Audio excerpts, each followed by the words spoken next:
Cool. Okay, so first of all, let me just start here. Okay, so hello, welcome. Thank you for being here.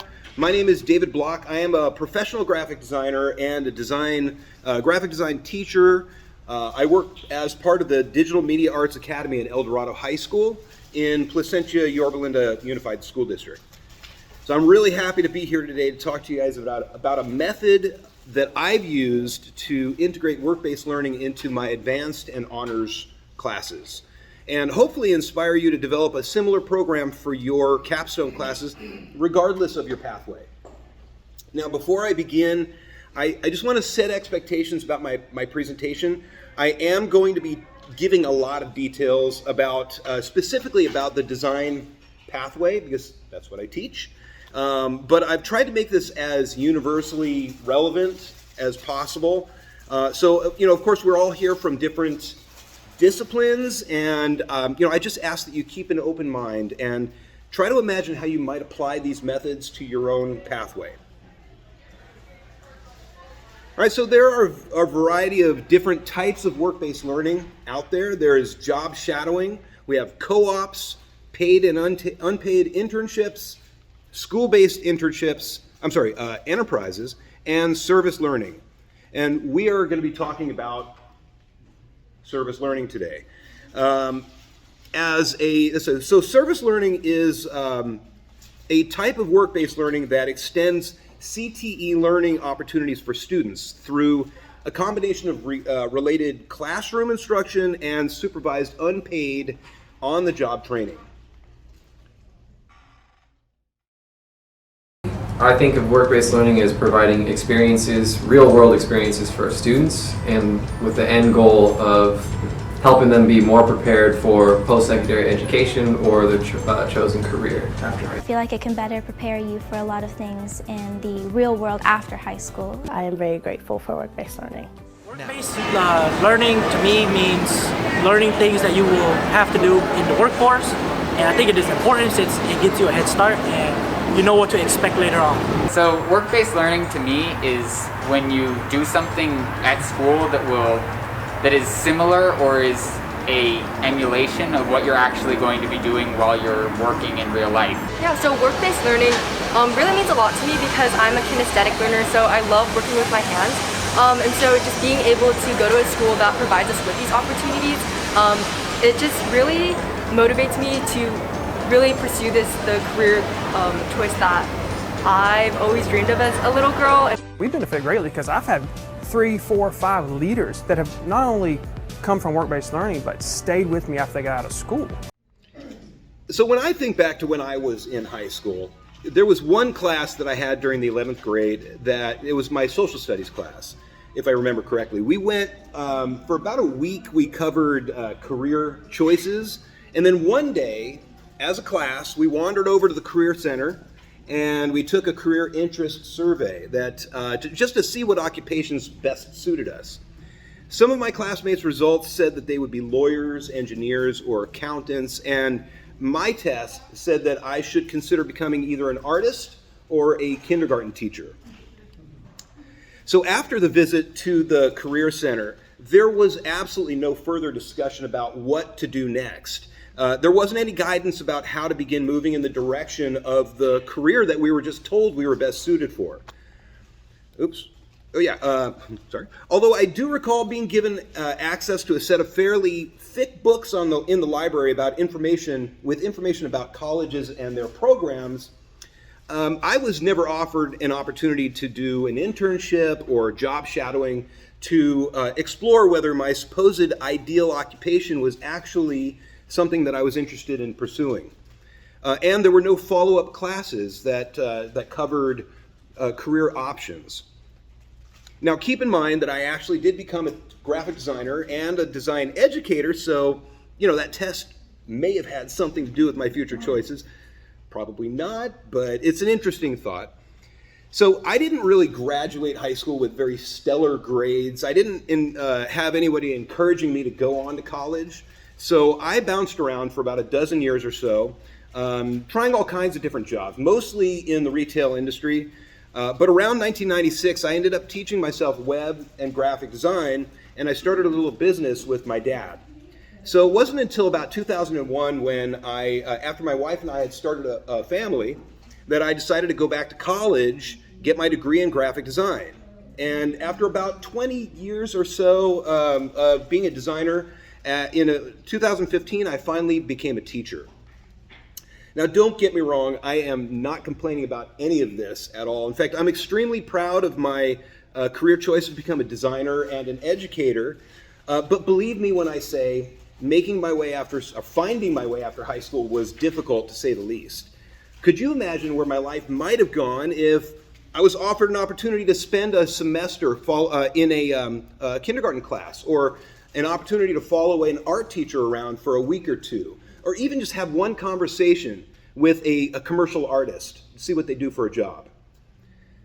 Today, we have educational pathways with structured curriculum for students to develop new skills that are college and career focused and based on the standards for each of our industries. Not to mention the incredible CTE funding that's helped us to fill our classrooms with all the equipment and supplies that we need to teach these relevant skills. Regardless of all of these resources, as a new teacher 7 years ago, there was one question that I struggled to answer, and that was, how far can a student get on a portfolio of work that's based on lesson plans? So, I felt that no matter how realistic I made my assignments, my students' experience in creating that work would be no different from any other class project that I could give them. So it just made sense that rather than working with their teacher as a client, getting to work with a company would offer students an opportunity to learn valuable life lessons and build business acumen. So I decided that my advanced class would become an advanced experience with actual clients, focused on the whole picture from the initial consultation through to the final delivery. And so I'm here to talk about how I integrated work-based learning into my capstone courses by creating a studio program that simulates the workplace, in my case, at a creative agency. The goal was to create student portfolios that contain real work rather than class assignments for the purpose of advancing their education and their career. So, imagine a program that blended the practical experience of an internship with the business experience of an entrepreneur, of being an entrepreneur. When I was developing Design Rescue, I relied on my experience in the creative industry as an in-house and freelance designer to guide me through. My first challenge was deciding which type of career to simulate. Would it be in-house or freelance? So keep in mind that the differences between the two are pretty distinct, aside from the design work, of course. For instance, an in-house designer, just like any other in-house occupation, would report to a manager, like a creative director or the owner of the company. They would participate on team meetings that representing only the creative element of that project. They would not be responsible to know other job duties like dealing with clients or writing the creative brief or sending out proposals or contracts. On the other hand, freelance designers are small business owners, and they are completely responsible for everything from locating clients to executing and delivering the project. So I've attempted to blend those practical in-house skills and entrepreneurial freelance responsibilities into one experience. So Design Rescue is my brand name for the Advanced and Honors class. Founded in 2018, Design Rescue operates as an on-campus design studio offering pro bono help to the community and beyond. We've worked with companies and nonprofit organizations of all shapes and sizes from all around Southern California and some companies from out of the state. Every Design Rescue project involves at least 3 people. We've got the student, the client, and the teacher, each with very important roles to play in every project. Getting warm? Okay, sorry. So the students' primary responsibilities in the design process include writing the creative brief, creating a proposal and contract, keeping in touch with the client on a weekly basis, staying on top of requested revisions, arranging milestone or final presentation meetings, and delivering results in a timely manner. So I refer to my students as junior graphic designers. I don't call them my students. I want to put them into the position that we're training for, essentially. And I give them the appropriate responsibilities of that position. In the hierarchy of the creative industry, the role of a junior graphic designer is entry level, but it requires a bachelor's degree in many cases. Now, when we're talking about a professional junior graphic design position, the job responsibilities would include understanding project requirements and concepts, being able to use various techniques to create drafts, models, and prototypes, producing final design solutions like logos, banners, and interfaces, having the confidence to pitch creative ideas, working as part of a team on various projects, and taking on specialized design tasks like color correction or developing illustrations. Students in my capstone class are in 11th and 12th grades, and they've been in my design pathway for 2 to 3 years. By the time they've reached the advanced and honors class, they're well on their way to learning the required skills that's needed to become a successful graphic designer. You're looking at my conference room. I am lucky because I have this extra room in my back of my class, and that's where I bring all of my clients, and we have our meetings in that back room. So when I started the program, I was willing to take any project that I could find, mostly because I didn't think there was going to be enough work for all my students, and boy, was I wrong. Not only has there been enough work, enough of a call for pro bono services of this type, each year I get so many design requests that I can pick and choose projects that I think will challenge my designers and help them to build a solid portfolio. Clients absolutely have responsibilities in this process as well. We typically accept 25 to 30 clients each year in a class that has between 15 to 20 students. And it's important for them to know their role right from the get-go. Clients need to agree to the following. They should be prepared to bring all materials to the initial consultation, documents, graphics, anything the designer might need to actually start the research and begin executing on the project. My students are ready to go. They're ready to start the projects immediately following the consultation. So when clients are unprepared, that forces us to sit and wait. So they must be responsive. Number two, they must be responsive whether by email or by phone. I ask that they designate one person as a liaison so there's no confusion. It's also important to agree on a method of communication right at the very beginning. And as much as possible, clients have to reply in a timely manner because my students may need to talk to them before they can actually move on to the next step in the process, right, in their project. So aside from providing clients, aside from providing projects for our students to engage in, clients actually serve another purpose in the educational process. Clients are people too, right? And what goes along with being a people? Fallibility. So, when clients don't follow through with their responsibilities, they're still teaching a valuable lesson. Students learn about poor business behavior and the consequences for everyone involved in the project. So, if a client ghosts you or your student, don't get angry. Be thankful that your student has this opportunity to experience irresponsibility, and look at it as a chance to teach how to deal with these situations, rare as they may be. So here are some examples of clients that we've been fortunate enough to have worked with. We usually have a good mix of nonprofit and for-profit companies each year.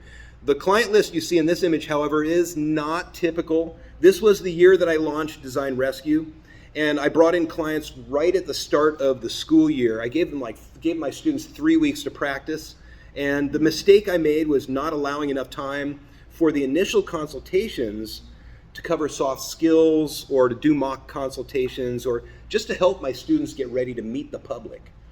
So, but that being said, it was one of our most successful years. Every client walked away happy, and the students were focused and enthusiastic all throughout the year. In this sort of class, for the teacher's responsibilities, where students take responsibility for virtually every aspect of their projects. The teacher plays the part of coach, helping students to clarify their goals for the projects, identify a variety of solutions, and come up with the strategies to help students respond to their clients. If you really want to make life easy on yourself, set up a YouTube channel for your designers or for your students. I use videos that I create or that I found to provide my students with a specific information that's accessible when the need arises. So I've made videos about a variety of topics like how to deal with clients or how to set up final files for delivery, that sort of thing. It's also really important to have a website available to show examples of work that your students are capable of. It's not the only way to connect with prospective clients, but it provides an easy way for businesses to request a consultation. There are many different services that allow you to set up free customizable websites. I personally prefer Weebly because of its flexibility and amazingly intuitive interface, very easy to use. And I use Weebly to create our website, which is at edhsdesignrescue.com. I also, just as a side note, I use it for my own professional portfolio. So here's an example of our very simple portfolio page. It scrolls down, it's got a lot of other, it's like a whole gallery of stuff on this one page. You can build your site to include as many pages as you like, but I suggest keeping it as simple as possible. Our website includes 4 pages: a home page, a portfolio, about us, and request a design rescue. That's it. And of course, there needs to be a way for people to submit a request. So I create my request forms using a website called JotForm. It stores and the submitted requests or entries into a database that I can download at any time. JotForm is not the only form creator of its kind. You could actually create, use HubSpot, Gravity Forms, there's Wufoo. You could actually embed a Google form into your website as well. Okay, I prefer JotForm because it has a professional look. It just looks so much better than all of these others that I've tried. There you go.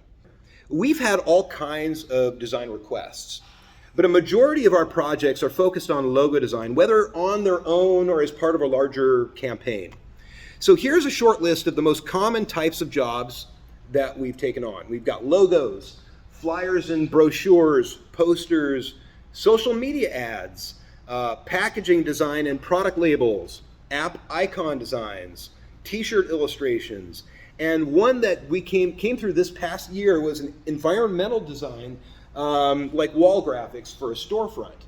So that was really, really cool. My student got to design an illustration for the back wall and then promotional stuff that went around the whole storefront. So it was really cool.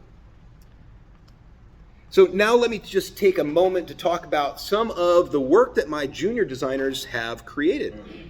So the top row here are samples of nonprofit organizations and school departments that we've helped. And the bottom row show a few of the businesses that we've helped out. Okay, so TechSwitch in the upper middle is a nonprofit on a mission to find missing family members while feeding the homeless. They hand out sandwiches to the homeless that are wrapped in missing persons flyer. The sandwich, not the homeless, is wrapped in the flyer. And hopefully get some leads to locate missing people. Orange County Blockwall, right there, is a small business owned by a family member of an El Dorado High School grad, and they wanted a simple badge logo that they could brand their work shirts with. And the OC Salt Therapy, that one is a small business who admitted that they had been searching for a logo for months, and they actually were going to give up trying entirely until they found us. And I'm fairly proud of this one, not just for the design as much as who did it. My son, Tyler, was in my program, graduated last year, and did this project right there. Bless you. Good catch. In the upper left corner, this one was a request from our school administration at El Dorado High School. And this illustration was created for the, as you can see, for the El Dorado Athletics, but the graphic has been modified and used throughout the campus. So the Halloween graphics on the bottom right are 18 by 24 posters that were designed for the Ronald McDonald House annual Trunk or Treat event. And here are some examples from just this past year. Again, we received a ton of logo requests, but we saw some a variety of interesting other projects, like a wine label. And yes, I do allow them to do wine. They're not drinking the wine, they're just doing the label. You know, and we got postcards. And this one, I'm going off my script here for just a second. This one was for a company. It's a woman who makes miniatures for, like, you know, doll houses. And she has little boxes like this big, and she just wanted something to go into every box. So we designed a brochure that went into every box. So the Fern Drive Elementary School one here, this started out as a request to clean up their existing logo. The problem was that after minimal amount of searching, the designer located the original version of their logo in use on another school's website. So apparently they had borrowed it, right, for their purpose. So after getting approval from their administration, we were given the thumbs up to create something completely new. And this is another project that will live on long after the designer has graduated. He graduates next year. So, and to be honest, it's going to be a gem in his portfolio, for sure. So, and the one on the far right, the Multiple Miracle Moms of Orange County, is a support group for mothers of multiple birth children. The interesting thing for this one, unbeknownst to me, the designer that I assigned to it was a twin. And so she got to work on this project, and it was actually one of my favorite logos, to be honest with you.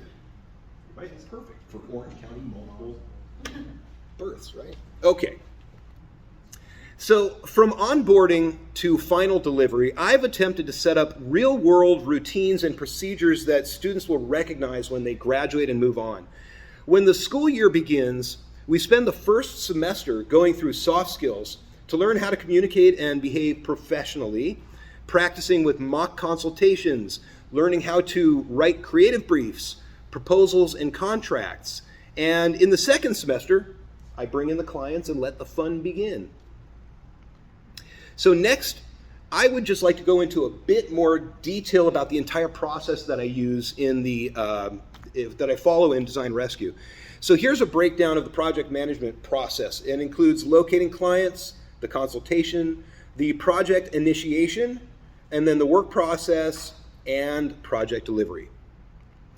So when it comes to locating clients, you have three options that come to mind. You might find some more options, but three that come to mind. You can take 100% of the responsibility to do the legwork for your students. You can leave it up to your students to find their own clients, or you could come up with an arrangement somewhere in between. Now, until now, I've taken on the responsibility of finding the clients because I really wanted to control who we work with and the types of projects that we accepted. And that's going to change a little bit this year because I'm giving my students the responsibility to come up with their very first client on their own. So when I begin searching for clients, I reach out to just about every nonprofit organization that I can find on Google, regardless of their location. Nonprofit organizations generally work on a shoestring budget, so pro bono services of any kind can really make a difference for them. Next, I look for businesses in the area, and it doesn't matter if they're individuals with a startup venture, mom and pop neighborhood stores, or small to large size businesses. Everyone needs design help of some kind or another. Many of these companies have designers on staff, but are willing to collaborate with my students to let them work on projects. And after I've exhausted my search for businesses and nonprofits, if we still have a need for clients, I reach out to the school administration, staff, and faculty on campus. And occasionally, we've taken projects for the district office. Excuse me, just one second. My goal is to provide students with up to 3 projects, either from the same client or a variety of different clients. If students want to approach a prospective client, they do so by phone or through social media and direct their client to complete the Design Rescue request form so that I have a chance to vet their project. So where can clients be found? And there are lots of ways to reach clients, but I've found 3 methods that have worked for me. There's social media, friends and business acquaintances, or walking door to door. Walking door to door, not the students, but the teacher. Okay, let me just make that clear. There was a time when door-to-door salesman was a thing. So last year, I made up a bunch of flyers, I dusted off my nice clothes, and I ventured out to canvass the area. And believe it or not, it absolutely can still work. There were, there were a couple of businesses that weren't all that receptive, but even with the no solicitation signs on the windows, you'd be surprised at how many people are open to conversations about free services. Okay, so the most effective way that I've found to reach prospective clients has been through social media.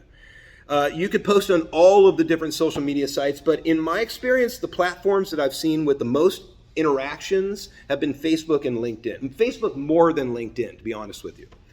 I belong to a number of community groups that contain thousands of members. Like I live in Orange County, and I belong to the OC Buzz group on Facebook, 10,000 plus members. And I can get usually a couple of dozen responses with one post from that group. So I'm going to move past this because I only have a couple of minutes left. So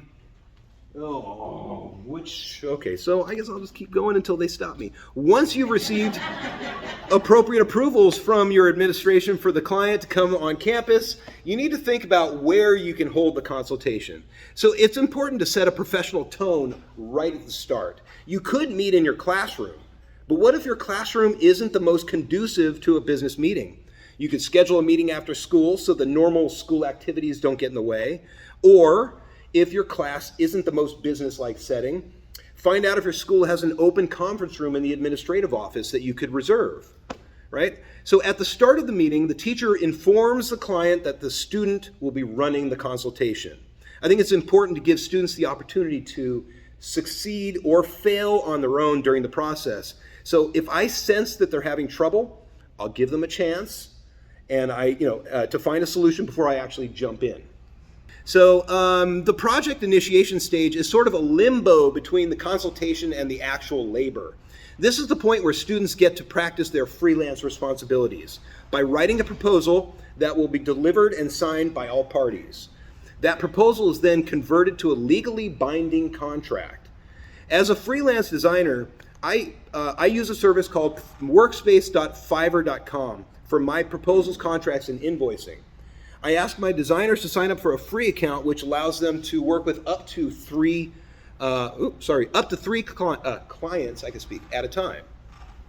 So with workspace.fiverr.com, you're creating a proposal. It's really, really easy. It's very simple. You just put in the information. Once you've entered the name and the digital, and then sign it, down here you just click, sign your name. You are shown a preview of the actual contract. And as you can see, they use a boilerplate contract that includes everything anyone would need to make sure they're legally protected. And the signed proposal is now set up, and then an email goes out to the client. And once they digitally sign the document, it's converted to a contract automatically. The student receives an email notification, which is the green light to start the project. Okay, that's that whole piece for the entrepreneurial aspect. So when the project has begun, I have my designers using a sign-off sheet like this one to keep them on track and make sure that they follow the creative process that we've practiced in previous years. In creative agencies, they use a similar approach to keep track of where projects are in the developmental process. The creative process includes a number of stages that designers work through in order to come up with the best possible creative solution. I realize that that's not what you all do. This is what we do in my pathway, but this possibly could have some value for you if you want to keep your students working, through a process. This kind of a sheet could help. In design rescue, students are treated like junior designers and given a higher level of responsibility and independence with their projects. Where in other classes we have a specific due date, in design rescue we accommodate our clients' deadlines. Or if they don't have one, I allow my students to give an ETA of completion with reasonable time frames. This gives them an opportunity to practice, to make and follow through on a commitment and utilize time management skills. Okay, so the final presentation should be delivered face-to-face whenever possible.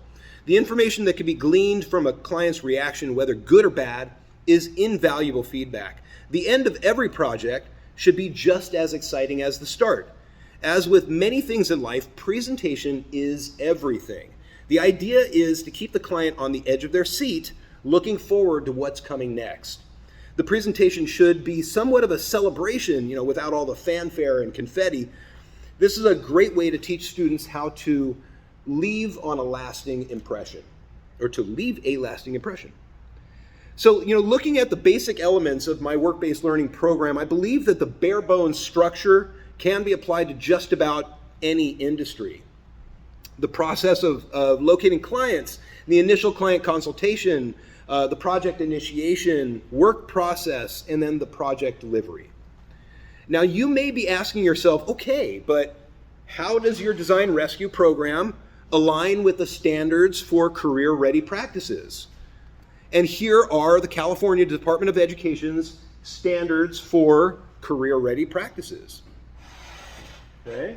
And here are the CRPs that my students experience at some point in the program. As you can see, they're pretty firmly aligned, I think.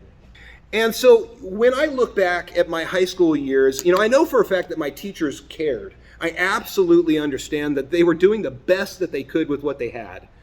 After having been in their shoes, I understand their struggle to integrate some kind of career-focused education, which is why I am so passionate about the awesome benefits our students get out of participating in real-world experiences.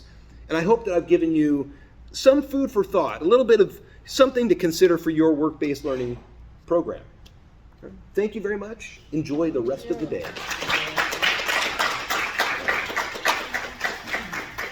I made it. Oh my God. Good job, David. Good job. Right?